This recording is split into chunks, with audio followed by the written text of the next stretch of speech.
Hi, this is a little run through of my metadata workflow because a lot of people ask me why I'm so obsessed with metadata and why it's so important. And in a nutshell, it is something which gets your images seen by Google and other search engines because of the data that's stored within them. So if we look at a web page on my site here, and on an individual gallery page like this, the title of the page is by the title of the gallery. So that makes total sense. If you click on an individual image, and then you'll see that the title of that page, therefore, and therefore the H1 tag on the page is the title of the horse and the title of the rider, and that comes from the data within the image. I don't type that in by hand. So if we want our images to be seen by search engines as different images, these titles need to be different for each image in a gallery. So in this particular show jumping gallery, there's a few of each rider over different fences. Google will see all of those as one image, or we'll see them as one set of metadata. And I don't mind that as long as it records that there is a photograph of Werner and Daimler in that gallery, and likewise these other riders as well. So to save yourself having to type those all individually, that they need to be stored within the metadata of the image. Now, a lot of people do that within Lightroom. I do it within Photomechanic. I used to do it within Lightroom, and then I discovered various things within Photomechanic which made my life considerably quicker and easier. So that's how I now do it. When you open Photomechanic, you get the ingesting dialog, which is what we're looking at here, where the ingestion is coming from. I haven't got any cards in the card reader at the moment. I'm just doing this as a demo. Where the images are going to go. You can do two different places at once, so you can have a backup on a separate drive if you want to. I'm just going to put them into a hard drive on the machine here.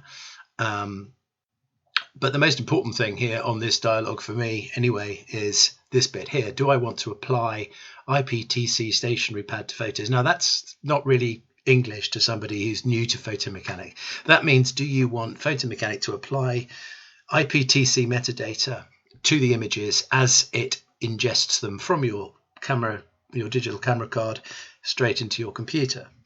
And I do want that. I do want it to do that, and I'm going to use the global IPTC stationary. I'll explain the difference between these two in a minute. But before I apply it, I want to see what it is. So I'm going to switch that option on there. I'm going to switch that option on there, and I'm going to go down here and actually open the pad to see what data I'm applying. So I've got some old data in here from a completely different occasion, so I'm going to clear that. And this is one of the things that I like about Photomechanic's approach to metadata, is that I can save previously set up metadata. I've got a folder full of them here for different things, and I can fill the information straight from a template. So this is my standard copyright information. It's got my contact details in it.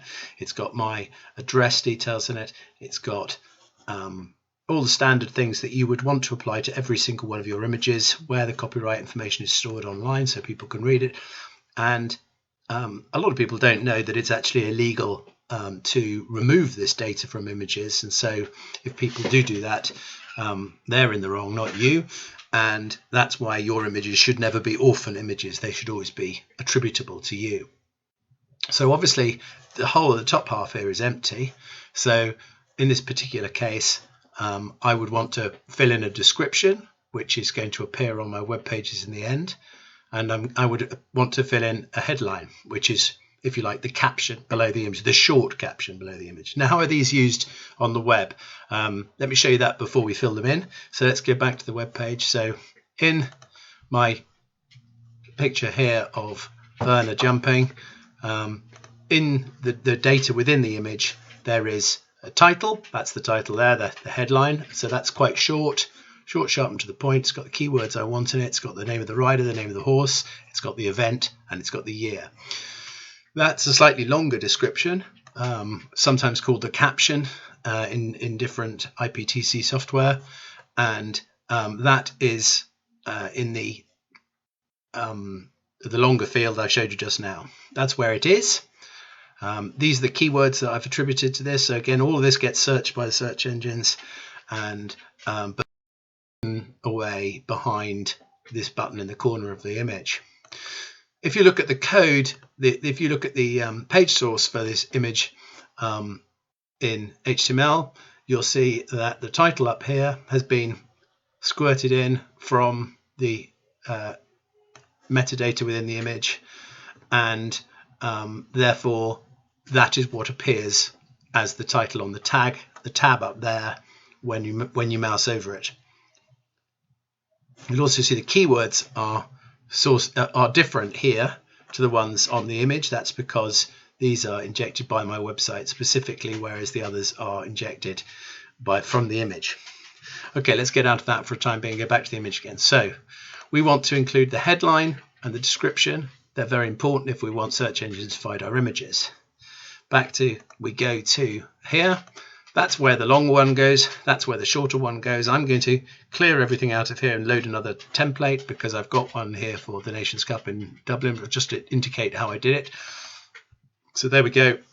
All the personal information is the same as it was before, but this has now been entered up into here. So we've got some keywords. We've got a slightly shorter headline because Google in particular has a limited number of characters that it recognizes as the title of a page, so you don't want to go too long.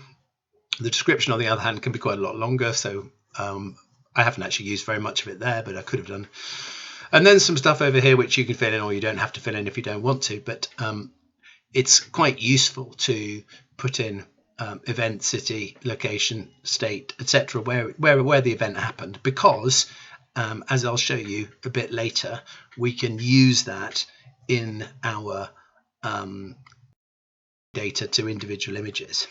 So let's just say I wanted to apply all of that to the images that I was ingesting. I would just close that stationery, leave it like this, close that stationery, and then I would press the ingest button. Now, as each picture got taken off my card, it would have that data applied to it, and then it would be the way I've set up Photomechanic, it would be embedded within the RAW file or the JPEG, and it would also be included as a separate sidecar XMP file so that it can be read by Lightroom later, which is quite nice to be able to move stuff backwards and forwards between the two. So let's just assume I've ingested that. Here are the images underneath here, unedited, unsorted, just as they were straight from camera. And if I click on the eye here, you'll see what the data is for that particular image. Now, in this case, I've gone through and edited these by hand. I've highlighted, let's say I've highlighted all the pictures of Werner here. I've gone Control I, which will open up the stationary dialog. And what I do is I use, and this is why I like Photomechanic so much, I use the variables.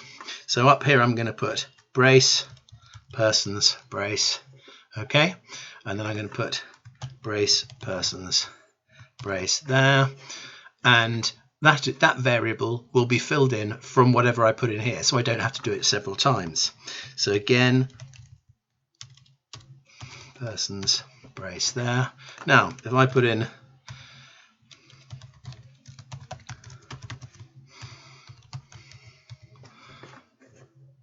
that information there, we'll get copied to that, I've missed the S off the end there, to there, and to there automatically as soon as I press apply stationery to select it. So if I click on OK now, we see that instead of it saying persons, it now says what I put in, what the person shown it were here.